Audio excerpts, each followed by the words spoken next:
Welcome to my channel biology geek. हम लोग देखते कोऑर्डिनेशन एंड कंट्रोल, जिसमें हम एंडोक्राइन ग्लैंड्स को डिस्कस कर रहे थे और आज हमारा है लास्ट टॉपिक एंडोक्राइन ग्लैंड्स में, जिसमें हमें लास्ट 2 ग्लैंड्स पढ़ने हैं, जिसमें हमारे पास आ जाता है pancreas and the second one is the adrenal glands. Okay जी, पैंक्रियाज के बारे में बात कर लेते हैं। हम कहते हैं पैंक्रियाज जो है वो एब्डोमिनल कैविटी में नियर स्टमक में मौजूद होता है। ये एक्सोक्राइन और एंडोक्राइन दोनों का काम कर रहा है। अगेन आज की वीडियो में एक बहुत इंपॉर्टेंट शॉर्ट क्वेश्चन जो कि मैंने एंडोक्राइन ग्लैंड का इंट्रोडक्शन पढ़ाया था, तो उसमें पूछा था कि pancreas act as exocrine as well as endocrine gland, how, ये जस्टिफाई द स्टेटमेंट कुछ भी। और मैंने आपको कहा भी था कि इसमें जो है आप आंसर करें। कुछ लोगों ने इसको आंसर करने की कोशिश भी की। तो बेसिकली पैंक्रियाज एक्सोक्राइन और एंडोक्राइन कैसे है, इसको पहले देखते हैं, फिर फर्दर वीडियो की तरफ मूव करते हैं। अच्छा जी, अगर हम बात करें एक्सोक्राइन की, तो मैंने आपसे कहा कि ये क्या होते हैं, डक्टेड ग्लैंड होते हैं, यानी कि इनकी सिक्रीशन कहां हो रही होती है, डक्ट में सिक्रीट हो रही होती है। एंडोक्राइन की अगर हम बात करें तो हमने कहा कि ये डक्टलेस होते हैं और इनकी सिक्रीशन कहां हो रही होती है, डायरेक्ट ब्लड में, और उससे बॉडी में जा रही होती है टू द टारगेट ऑर्गन। तो ये एक्सोक्राइन भी और एंडोक्राइन भी। आपको याद होगा 9th स्टैंडर्ड में आप लोगों ने डाइजेशन वाला चैप्टर पढ़ा, तो आपने देखा कि पैंक्रियाज जो है वो some sort of digestive enzymes secrete कर रहा होता है, जो कि आपके बाइल के साथ कंपाइल होकर आपके इंटेस्टाइन के अंदर फॉल कर रहे होते हैं, और वो क्या कर रहे होते हैं, हमारी डाइजेशन में जो है वो हेल्प कर रहे होते हैं। और ये जो सारी सिक्रीशन है इंटेस्टाइन में जा रही है, ये थ्रू द डक्ट जा रही होती है, इसलिए ये एक्सोक्राइन है। एंडोक्राइन आज हम डिस्कस करेंगे, तो आपको समझ आ जाएगा कि ये एंडोक्राइन या फिर डक्टलेस ग्लैंड्स कैसे हैं। तो हम कहते हैं इस वजह से हम कह रहे होते हैं कि pancreas is exocrine as well as endocrine gland.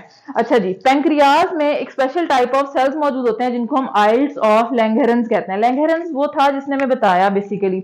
अच्छा, अगर इसकी थोड़ी सी मैं स्ट्रक्चर ड्रॉ करूं, तो ये मेरे पास अगर लिवर है, मैं कहती हूँ कि ये मेरे पास लिवर है, तो यहां से कुछ इस तरह की एक स्ट्रक्चर होगी leaflet like, that is basically the pancreas, जिसके अंदर सेल्स मौजूद होते हैं जो कि क्या होते हैं, alpha and the beta sales.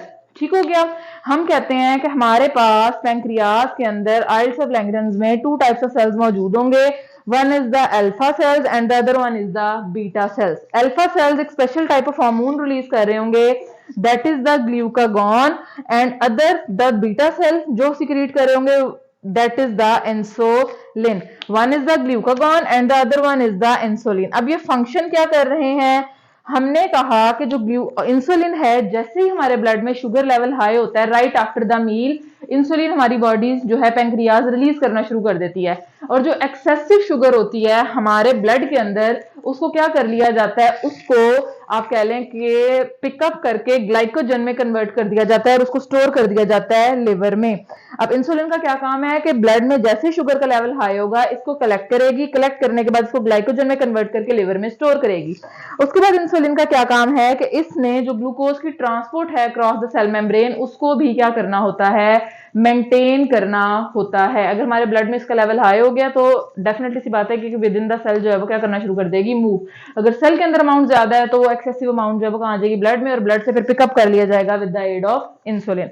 Glucagon क्या है, वो कहते हैं कि इसका फंक्शन बिल्कुल ऑपोजिट है, यानी कि अब ब्लड में क्या हुआ है, इसमें शुगर लेवल हाई हो रहा था, इसका मतलब है इसमें शुगर लेवल लो होगा। जब इसमें शुगर लेवल लो होगा, ग्लूकागॉन रिलीज होगा। ग्लूकागॉन रिलीज होने के बाद वो ग्लाइकोजन जो इंसुलिन ने स्टोर की थी इन द लिवर, उसको क्या करेगा, ग्लूकोज में कन्वर्ट करेगा और बॉडी उसको यूटिलाइज करना स्टार्ट कर देगी। क्लियर होगी है ये बात। उसके बाद नेक्स्ट आ जाएं, तो इस वजह से हम कह रहे होते हैं बेसिकली कि पैंक्रियाज जो है वो endocrine as well as exocrine gland के काम कर रहा होता है। अच्छा जी, अगर इंसुलिन अपना प्रॉपरली फंक्शन नहीं कर रही, यानी कि हमारे ब्लड में शुगर लेवल जो है वो हाई है और उसको कलेक्ट नहीं किया जा रहा, ग्लाइकोजन में स्टोर नहीं किया जा रहा, ग्लाइकोजन में कन्वर्ट नहीं किया जा रहा, और उसको लिवर और मसल में स्टोर नहीं किया जा रहा, तो हमारे लिए हार्मफुल है, डेंजरस है। तो हम कहते हैं कि होगा क्या, अब ब्लड में शुगर का लेवल हाई है, ग्लूकोज का लेवल हाई है, उसको स्टोर भी नहीं किया जा रहा, तो वो जो एक्सेसिव ग्लूकोज होगा हमारे ब्लड में, वो यूरिन के थ्रू हमारी बॉडी से क्या होगा, पास आउट हो जाएगा। और इस कंडीशन को हम क्या कह रहे हैं, डायबिटीज मेलाइटस कह रहे होते हैं।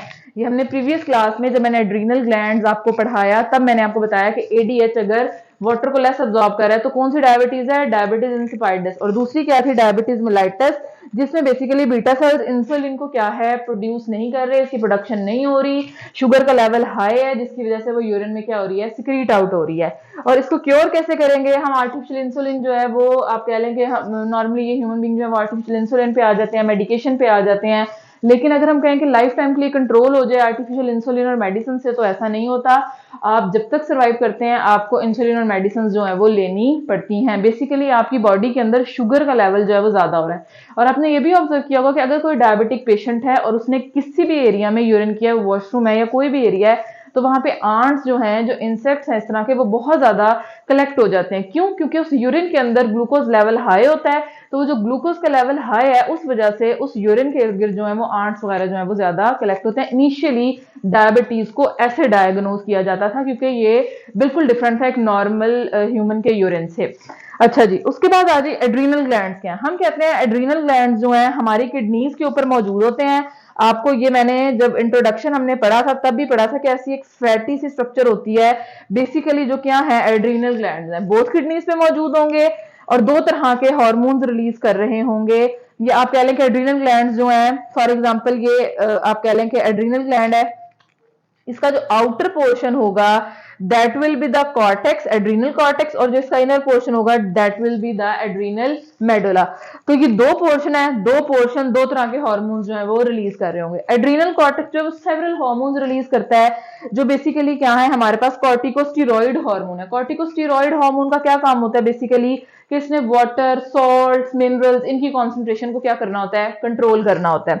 जबकि एड्रीनल मेडुला की बात कर ली जाए तो इसमें दो तरह के हार्मोन्स और फर्दर रिलीज हो रहे हैं, एड्रीनालीन और नॉर एड्रीनालीन। नॉर एड्रीनालीन क्या कर रहा है, हमारा ब्लड प्रेशर राइज कर रहा होता है नॉर्मली, और कंस्ट्रिक्शन ऑफ वेजल्स, यानी कि कंस्ट्रिक्ट कर रहा है, नैरो कर रहा है हमारी वेजल्स को। एड्रीनालीन क्या कर रहा है, कि इमरजेंसी सिचुएशन में रिलीज होता है, जैसे फाइट और फ्लाइट मोड है। हम जो है गली से जा रहे हैं तो क्या हुआ है, कोई भी डॉग हमें फॉलो करना शुरू कर देता है, हम क्या होंगे, हम पैनिक हो जाएंगे, डर जाएंगे। अब हमारे पास दो सिचुएशन, या तो हम उससे फाइट कर लें, फाइट बैक कर लें डॉग से, या फिर हम फ्लाइट यानी कि भाग जाएं। तो एड्रीनालीन जो है उस सिचुएशन में डिसाइड होगा, हमारा पैरासिम्पैथेटिक नर्वस सिस्टम जो है, पैरासिम्पैथेटिक नर्वस सिस्टम डिसाइड करेगा कि हमने फाइट करना है, फ्लाइट। उसके बाद अकॉर्डिंगली हार्मोन रिलीज होगा, और हार्मोन रिलीज होने के बाद क्या होगा हमारे पास, हम कहते हैं कि हम फाइट और फ्लाइट करेंगे। इमरजेंसी सिचुएशन में रिलीज होता है, फियर और एंजाइटी की सिचुएशन में रिलीज हो रहा होता है। और जब एड्रीनालीन हमारी बॉडी में ज्यादा रिलीज हो रहा होगा, उसकी वजह से हमें एंजाइटी होगी, हमारे अंदर फियर की फीलिंग जो है वो डेवलप होगी, हम इमरजेंसी सिचुएशन में फाइट और फ्लाइट करेंगे। और हमारी बॉडी को इमरजेंसी सिचुएशन में प्रिपेयर करने के लिए एड्रीनालीन क्या रोल प्ले कर रहा होता है, ये हमारी हार्ट बीट का रेट और इंटेंसिटी हाई कर देगा, हमारा ब्लड प्रेशर हाई कर देगा, और हमारा blood flow to the limbs जो है वो हाई कर देगा। देखिए मैंने सारी चीजें क्या की है, हाई रेट और intensity of heart beat high है, ब्लड प्रेशर हाई है, और blood flow to the limbs high है। ये वो चीजें हैं जो हमें फैसिलिटेट कर रही होंगी इमरजेंसी सिचुएशन को कॉप करने के लिए। अगर लिम्स के अंदर ब्लड फ्लो ज्यादा है तो हम तेजी से भागेंगे, हार्ट बीट हार्ट रेट ज्यादा है तो उसकी वजह से हमें फैसिलिटेशन हो रही है कि हम क्या कर सकें, उस सिचुएशन को कॉप कर सकें। यहां तक अगर किसी को कोई प्रॉब्लम, कोई बात ना समझ आई हो तो लाजमी आप लोग कमेंट सेक्शन में मुझसे पूछें, डिस्कस करें, मैं कोशिश करूंगी कि उसको आंसर करूं। और दूसरा ये कि वीडियो को लाइक शेयर सब्सक्राइब करें, बेल आइकन प्रेस करें, वीडियो को एंड तक देखा करें। और मैंने आपसे हर वीडियो में ये बात की है कि अगर आप वीडियो को एंड तक देखेंगे और एक दफा बुक रीड कर लेंगे तो आपके लिए चीजें जो है वो बहुत ईजी हो जाएंगी। Thank you.